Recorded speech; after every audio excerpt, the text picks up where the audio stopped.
பேரவைத் தலைவர் அவர்களே, தரேன். மாண்புமிகு தரேங்க. மானிய கோரிக்கை வரும்போது தரேன்.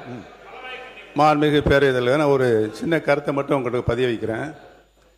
நீங்கள் தலைவர் காலத்திலிருந்து முத்தமிழறிஞர் காலத்தில் அம்மாவுடைய காலம் வரை நீங்கள் இந்த சட்டமன்றத்தில் இருந்திருக்கு. இதுக்கென்று தனி விதி இருக்கிறது, மரபு இருக்கிறது.